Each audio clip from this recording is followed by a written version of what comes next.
Mhm. All right, hello everyone. Today we're just going to go over the slides from our technical assistance workshop, which was held in Memphis, Tennessee on April 14th. This is just going over the highlights of our in-person presentation, and we're just going to be going through our funding notice. And that to be said, please, if you're planning to apply for a DWP grant, please go to our programs page on the dra.gov website and download the funding notice and read along with that. It's basically the blueprint and the roadmap for filling out a successful application. So we're going to jump right into this so it doesn't go too long. So our speakers today are going to be myself, Daniel Musgrave. I'm the Workforce Program Manager, and Chayton Penley will also be reading from the scoring rubric, and he is the Workforce Program Analyst. And our program staff is headed up by Ceta Lantis. She's the Director of Human Infrastructure. Then, of course, myself and Chayton there again. So, jumping right into the first slide, the application submission. Applications must be submitted through DRA's grant management system. No hard copy or email submissions will be accepted. The portal is designed to validate required fields and attachments, which protects you from avoidable disqualification. With that in mind, plan to complete your upload a few days before the deadline. The application deadline is Friday, May 15th, 2026 at 11:59 p.m. Central. Anything submitted after that time will not be reviewed. The anticipated start date for this program will be in August, September 2026.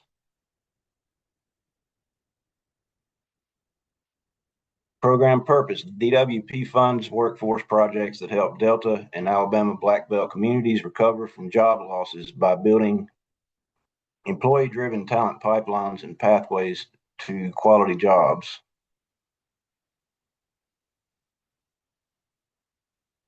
So when we say cross-sector partnerships, collaborations between different organizations or sectors, such as government, business, nonprofits, and education, to work together on initiatives aimed at improving employment opportunities in the workforce in each area. The strongest projects use proven models like registered apprenticeships, on-the-job training, or incumbent worker training, and show exactly how those services match local demand.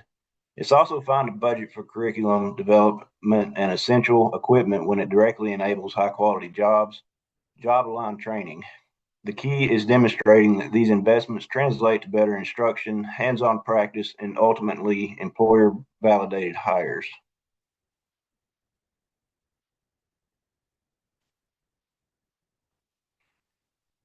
So these program goals come directly from DRA's RDP4. An application should show clear alignment with one or more strategic investment goals, such as public infrastructure, local workforce ecosystems, business growth and entrepreneurship, or community placemaking and capacity. Workforce proposals will typically align most strongly with goal number two, but noting any secondary connections like support for business or community capacity strengthens the case. Make this alignment explicit by briefly stating which goals your project supports and how your activities advance them.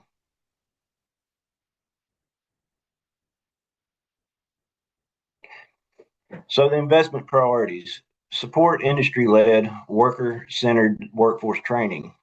Applicants should engage local or regional industry partners to understand their ongoing and evolving needs to develop or expand workforce training programs that build pathways to good paying jobs that are tailored to the unique needs of these communities or that address the local workforce needs, place, places workers in jobs, thereby supporting regional economies and the skilled workforce necessary to compete in the 21st century. Preference here will be given to applicants that, in accordance with Executive Order 14278 and America's Talent Strategy, which will be linked in the application for you to reference, demonstrate the ability to assist business in training, hiring, and retaining a skilled workforce, leveraging the full range of educational and community partners towards this goal. Next, building collaborative talent pipelines. Applicants should develop collaborative partnerships between K through 12 education system, institutions of higher education, workforce training partners, and local or regional industry partners to develop training programs that place Americans into high quality infrastructure jobs and support equitable workforce development in electric vehicle production, skilled construction trades, telecommunications, and logistics in order to help rebuild infrastructure and achieve steady, stable growth in communities throughout the DRA region. Next, supporting or enhancing industry clusters. Applicants should assess industry clusters, groups of interrelated industries that drive wealth and job creation in a particular area that exist in their region to create or expand workforce training programs that address the skill demand needs for high growth industries and strengthen the economic competitiveness of the region. And finally, accelerating local or regional economic development. Applicants should assess existing data and studies informing local and regional economic development priorities to ensure the proposed project advances local or regional economies that may support initiatives with a direct connection to economic development. To better ensure alignment with local and regional economic development priorities and supports initiatives, applicants should review local master plans, comprehensive economic development strategies, better known as SEDS, and regional workforce development plans.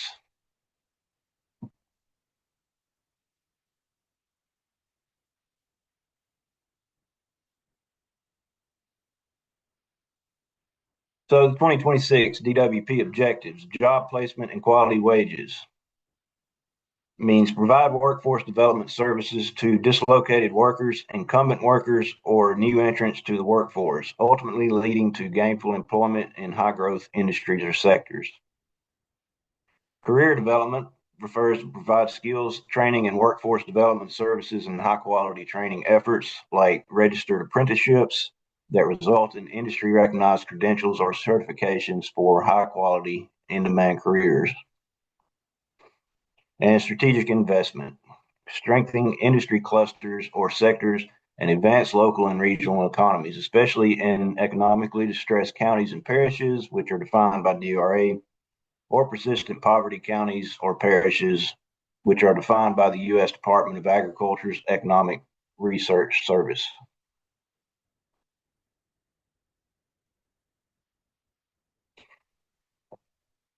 So, as most of you are aware, we currently have a funding opportunity and application out.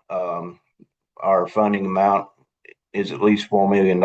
The award ceiling is $300,000 with the floor of $50,000. And doing the quick math there, it's going to be a very competitive year. We seem to have a lot of interest here. Technical assistance, we of course do a pre-award technical assistance workshop. We do virtual office hours with the DRA workforce team, on a case-by-case situation. And there will also be a post-award technical assistance workshop held for the recipients of the upcoming grants.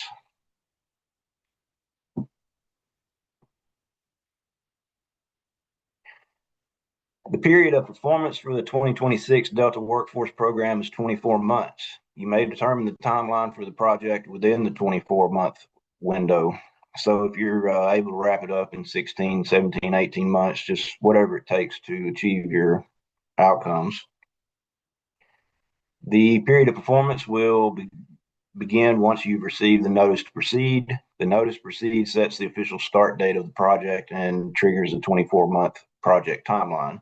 So upon award, the notice to proceed, as it says there, is your start date. Any activities that happen before the notice to proceed is received are not going to be reimbursable. So you must wait for that NTP to come out, and that will be in an email form. Eligible applicants include local governments, nonprofits, regional and economic development organizations, workforce boards, unions, community and faith-based organizations, institutions of higher education, trade and technical schools, federally recognized tribes. Regardless of structure, the project must serve and benefit the DRA region. If applying as a consortium, clearly identify the lead applicant and fiscal agent. If you're a tax exempt 501c3 status, then you should be an eligible applicant. Anything that is for profit is not eligible. Eligible participants. First, we have new entrants to the workforce. This term refers to those who have never worked before or who have been out of the workforce for a long enough time to make it as if they are entering the workforce for the first time. For example, this may include, but is not limited to, the long-term unemployed and formerly incarcerated individuals.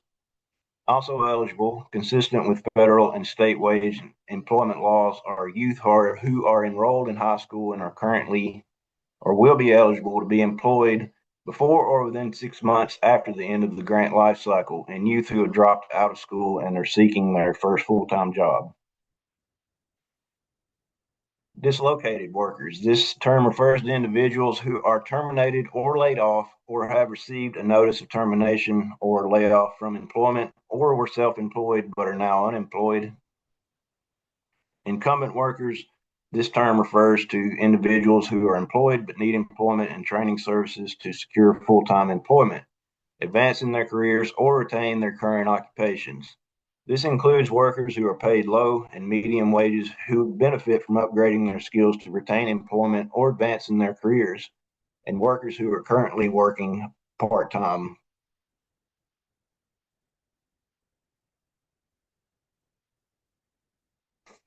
So eligible activities. Eligible activities span training and work-based learning, employment-related services, innovative delivery models, supportive services, employer-supportive services, and certain equipment or renovations.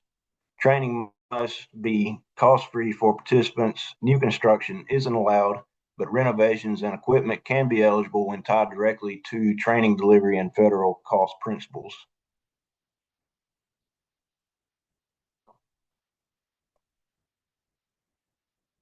Cost-sharing matching. Most applicants must demonstrate at least a 10% match, and that can be cash or in kind. Some federal funds can count, but limitations vary. Strong applications often include private employer leverage, even when not point scored. Document match with letters confirming availability, timing, and any conditions. And continuing with cost sharing and matching, projects located in or serving distressed counties or isolated areas of distress do not need to demonstrate match. Still, mention any leveraged resources. They strengthen feasibility. Verify distress designation using DRA's map room and reference them clearly to avoid validation delays. And DRA's map room can be found on dra.gov. Isolated areas of distress in non-distressed counties or parishes do not require a cost match.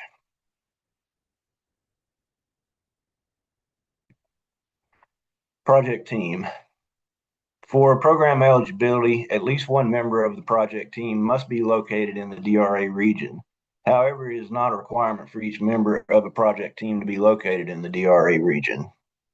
Overall project team membership can be comprised of, but is not limited to, any type of organization listed as an eligible applicant section.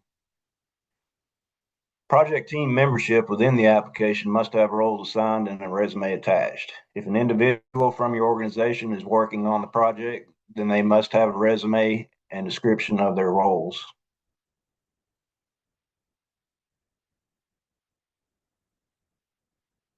Application requirements.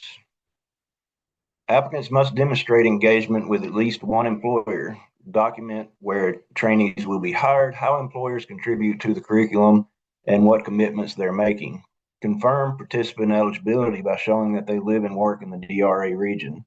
Employer letters should be detailed and very specific.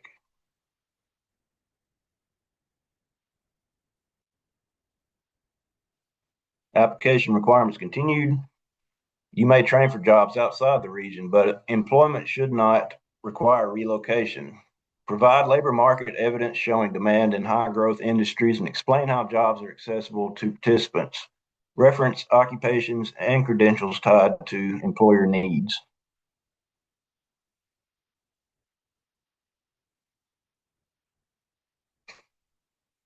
And continuing on, I'll hand it over to Mr. Chayton Penley to go over the scoring criteria. Yes, hello everyone. I'm going to go over the scoring rubric and all of the four different sections that makes that up, including the project's description, rationale, local and regional collaboration, anticipated project outcomes, work plan, and the project team, and then the funding information. And as Daniel said, my name is Chayton Penley. I'm the workforce program analyst at DRA. Getting into it, the first section is project description and rationale. It is 45 points across five sections.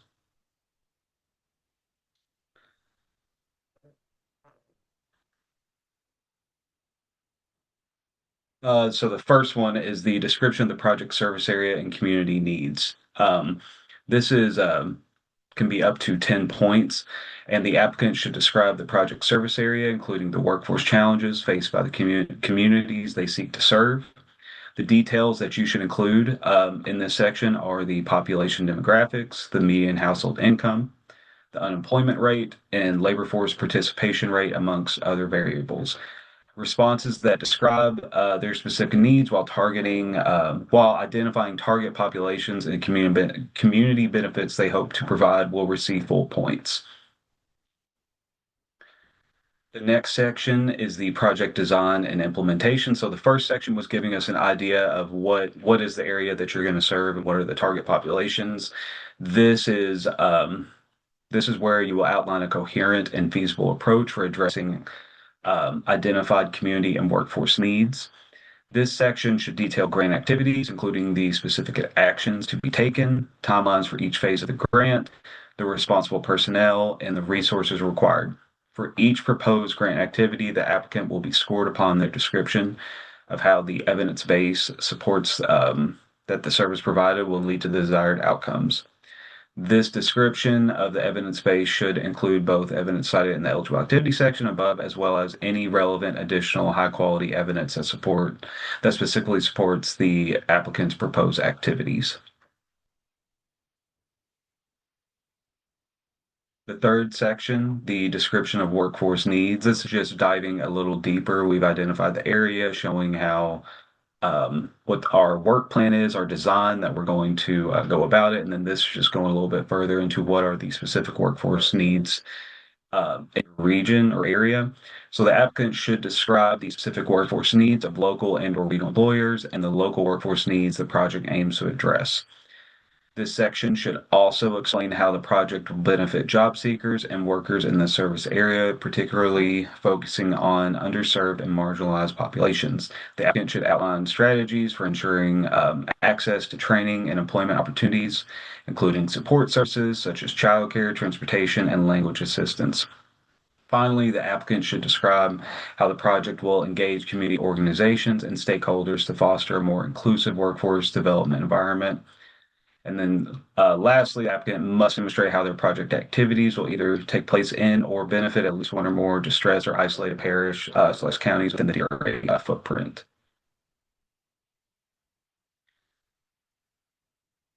My apologies there. The description of the apprenticeship training model. This is a new addition to the 26 Delta Workforce Grant Program that wasn't in previous years. It is tied into the Department of Labor, America's Talent Strategy, more specific, Pillar 1. So to receive full points, applicants must demonstrate how their project aligns with Pillar 1 of the America's Talent Strategy.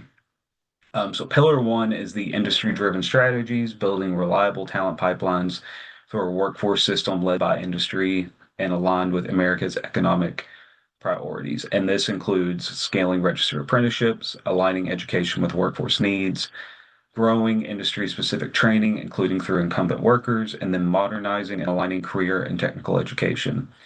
And according to the U.S. Department of Labor, a registered apprenticeship is a proven model of job preparation that combines paid on-the-job training with related instruction to progressively increase workers' skill levels and wages.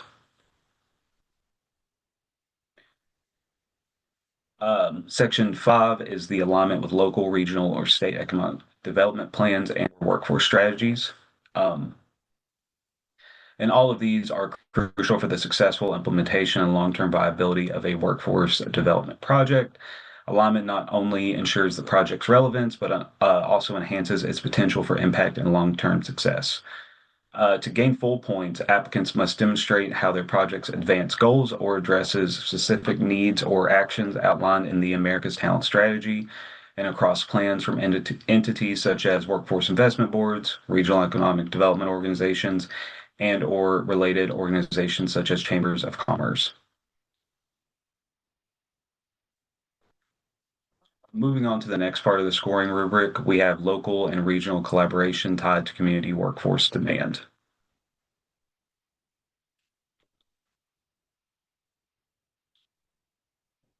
So this is 20 total points for the section. The applicant must demonstrate local and or regional collaboration with public and private partners and how they are working together collectively to build more skilled workers for local employers.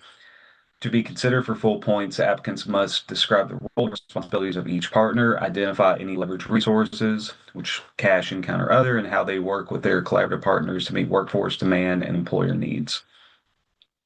The first part of this section is the demonstration of local and regional partnerships.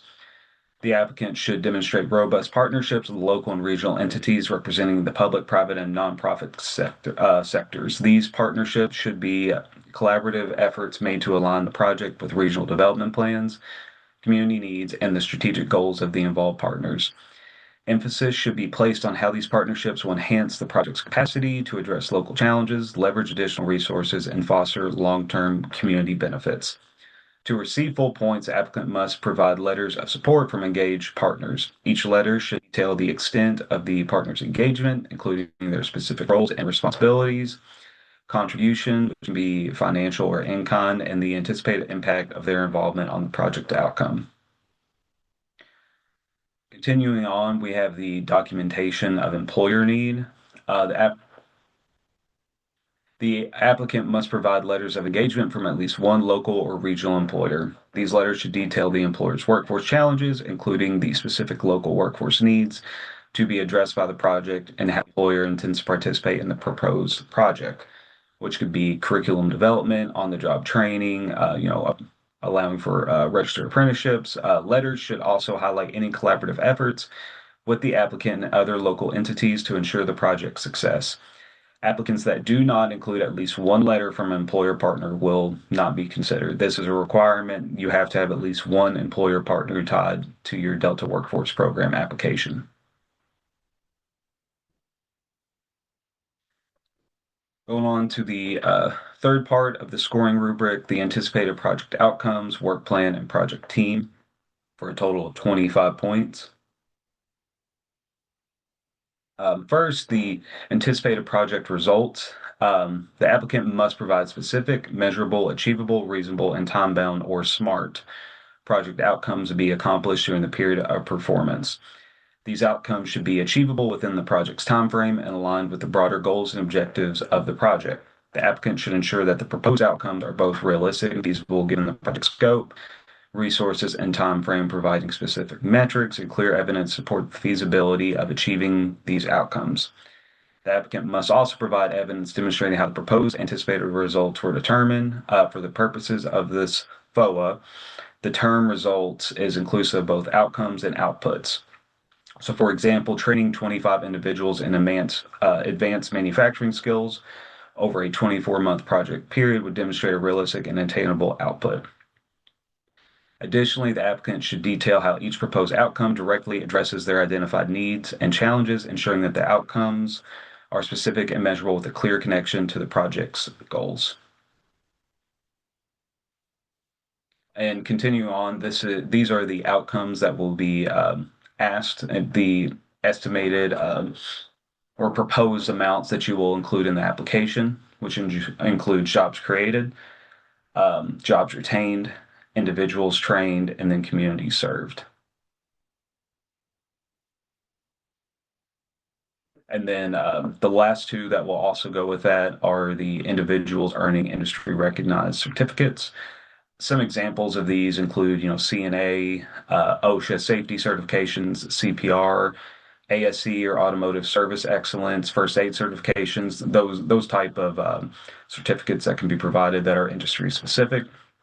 And then, as we discussed before, you will also go over the amount of individuals that will be receiving U.S. Department of Labor registered apprenticeships. The timeline and work plan, the applicant must provide a detailed work plan demonstrating the project tasks, deliverables, and timelines for the task to be accomplished. To be considered for full points, the applicant must provide a detailed work plan and timeline for the entire period of performance, which may not exceed 24 months. The applicant should also address potential factors that could impact the project's success, including a contingency plan for issues that may arise. And as we discussed before, the timeline that you have is 24 months, but you get to set the project timeline. So if you say it's 18 months for this section, you would show what is your timeline and work plan for those 18 months. Year one, quarter one, all the way to year two, quarter four, just showing what milestones are going to be accomplished, what part of the training, what you will just list out everything into this section. The project team and relevant experience. For this section, the applicant must identify key members of the project team and describe their roles and responsibilities as part of the project. To be considered for full points, the applicant must demonstrate that the project team has relevant experience and the organizational capacity to manage and implement the proposed project.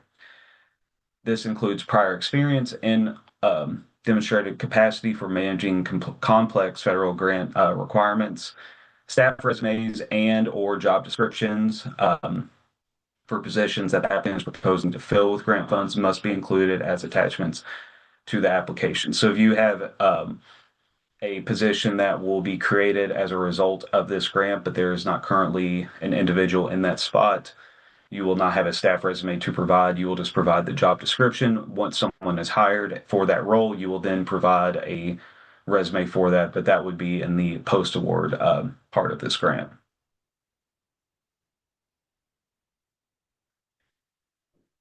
And then moving on to the last section is the funding information. This is where you will provide a budget narrative along with a per budget line item amount for everything with your grant. And the main part here is just to make sure that it ties back into your application. If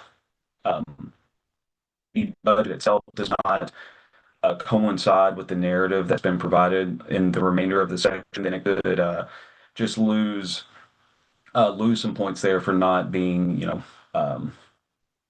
fluid with the rest of the application. It could be a little disjointed if you're saying that you're providing all this training and support services, but then there's nothing budgeted for that in the funding information section, then that could, cause you to lose a few points. So the applicant must provide the total amount of funding being requested from DRA and whether or not they are required to meet the requirement of at least 10% of matching funds from non-DRA funding sources. Projects located in or serving distressed counties/parishes in DRA's region are not required to provide a match, and that includes isolated areas of stress within non-distressed counties and parishes as well. If applicable, the applicant must provide information about the source or sources of the matching funds, including a letter of commitment or other supporting documentation as evidence from each source. To be considered for full points, the applicant must provide a detailed categorical budget narrative for both DRA and non-DRA funds and describe how these costs align with the proposed project.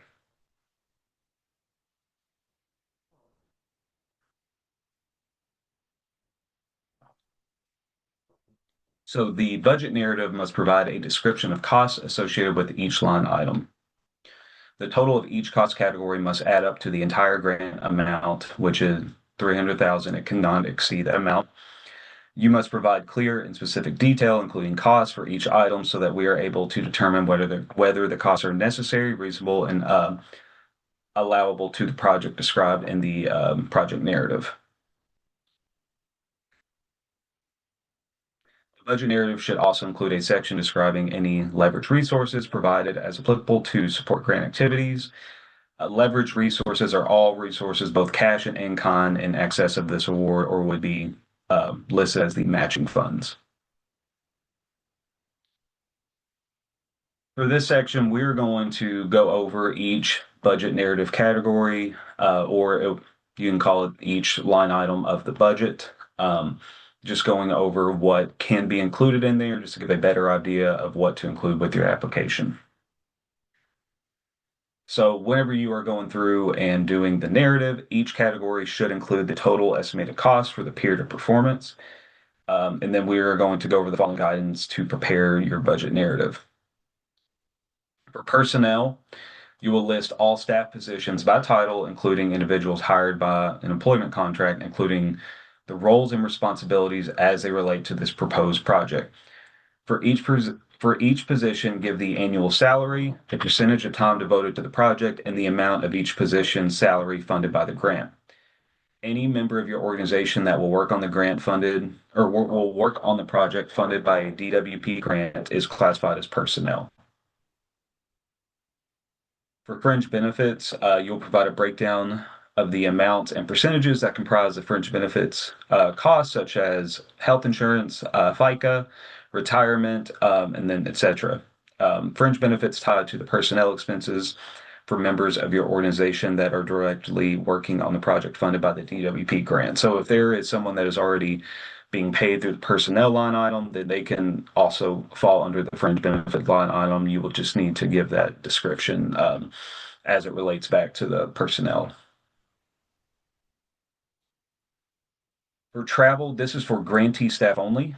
You must specify the purpose, the number of staff traveling, mileage per diem, estimated number of in-state and out-of-state trips, and other estimated costs for each type of travel. For equipment, identify each item of equipment, including technology systems you expect to purchase, that has an estimated acquisition cost of $10,000 or more per unit, um, and a useful lifetime of more than 1 year. You can see 2 CFR Part 200.1 for the definition of equipment. You must list the item quantity and the unit cost per item. Any item with a per unit cost of less than $10,000 is not equipment. So if it's $9,999, it would be listed as a supply. Anything above $10,000 is listed as equipment and will fall under this line item. And then also in general, we do not permit the purchase of equipment during the last funded year of the grant. For supplies, as we discussed before, this is any item with a per unit acquisition cost below $10,000. So for this section, you will identify the cost of supplies. That can be general office supplies, desks and chairs, laptops, printers, other specialty items in the detailed budget per category. You will list the item, quantity, and the unit cost per item. Supplies include all tangible personal property other than equipment. For contractual, under the contractual line item, you will delineate contracts and subawards separately. Contracts are defined according to 2 CFR Part 200.1 as a legal instrument by which a non-federal entity purchases property or services needed to carry out the project or program under a federal award. Subaward is defined by 2 CFR Part 200.1, means an award provided by a pass-through entity to a subrecipient for the subrecipient to carry out part of a federal award received by the pass-through entity. It does not include payments to a contractor or payments to an individual that is a beneficiary of a federal program.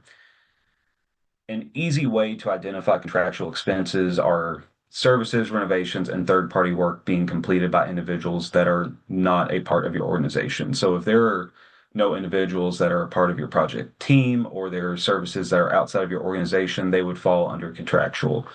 And then, as we discussed before, construction is not an allowable line item with the Delta Workforce Program. Renovations are. So any renovation costs will fall under the contractual line item because they are a third-party service. Continuing on, as we just discussed, construction expenses are not allowed under the Delta Workforce Program grant, only renovations, and you will list those under contractual. For the other budget line item, this is primarily where you will put your participant support costs. And these include stipends, training materials, vouchers, etc. Other expenses may fall under this category if they are unable to fit the other approved budget line items.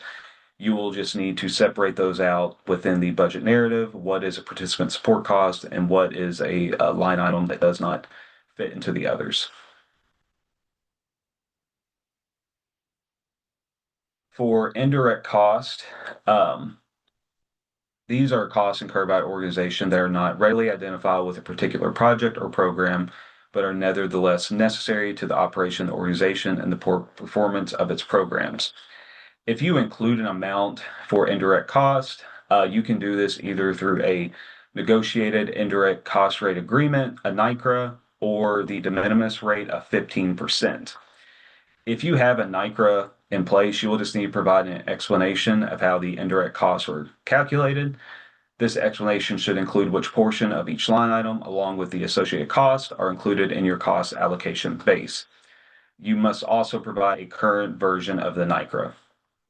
If you do not have a NICRA in place and you intend to claim indirect costs, you can do the de minimis rate of 15%. If you do this, you must confirm that your organization meets the requirements as described in 2 CFR Part 200 point 414F. Clearly state that your organization does not have a NICRA in place or any provisional rate and is not one described in 2 CFR Part 200 appendix. Applicants choosing to claim indirect costs using the de minimis rate must use modified total direct cost, as we'll describe on the next slide, as their cost allocation base. You must provide an explanation of which portion of each line item, along with the associated costs, are included in your cost allocation base. Note that there are various items not included in the calculation of total or modified total direct costs.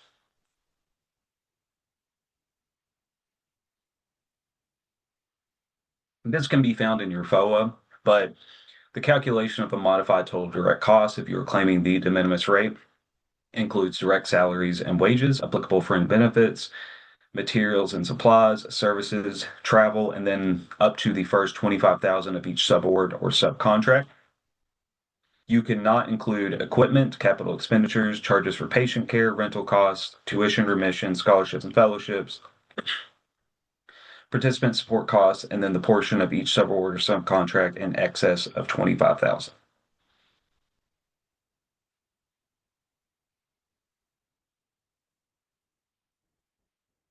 Continuing on to the application portal. So all applications will be pre-screened to determine eligibility. My apologies.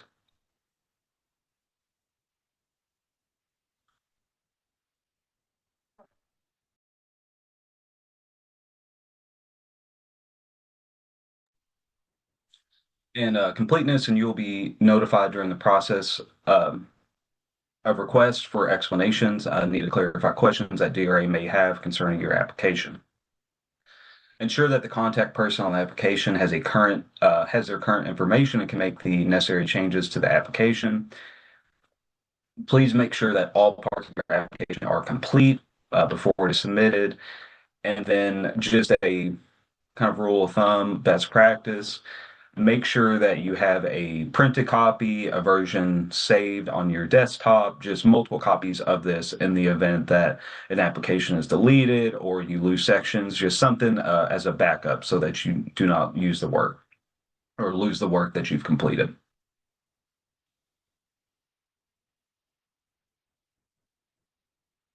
For application review, as we said before, the application window will close on May 15th. It's Friday, May 15th at 11:59 p.m. Central Time. Once those are closed, we will then move into the application review. Applications are scored against the FOA criteria. Awards depend on competitiveness and request amounts. DRA may negotiate budgets or request modifications, and unsuccessful applicants are encouraged to revise and resubmit for the next funding cycle.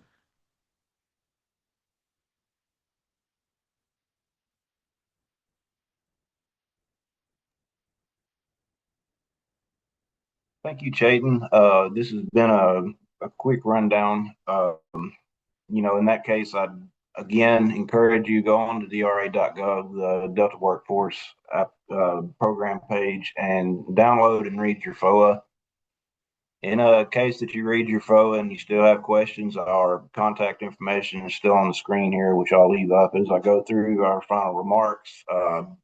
Please email us anytime. We pride ourselves in being available for questions. Also, our general inbox is workforce@dra.gov. One thing I wanted to note as we went through our pre-qualification, you must have an active SAM ID to even be able to get into the application. And one thing that we feel we need to tell everyone is never pay for a SAM ID. It is free, but it's lousy with scammers. But also make sure your SAM ID isn't gonna expire. As we're about to award these applications, it can sometimes be a process.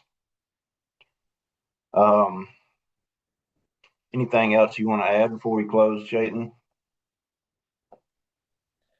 No, just as always, we're always available. If you have questions relating to the FOA, anything with the portal that you need assistance with, we are always please uh, send us an email and we will be sure to assist you with that. But we are just excited to have this cycle open and to see all of the great applications coming in. Again, this application cycle ends on May 15th at 11:59 p.m. So we look forward to seeing your submissions. Nothing else. Signing off. Thank you.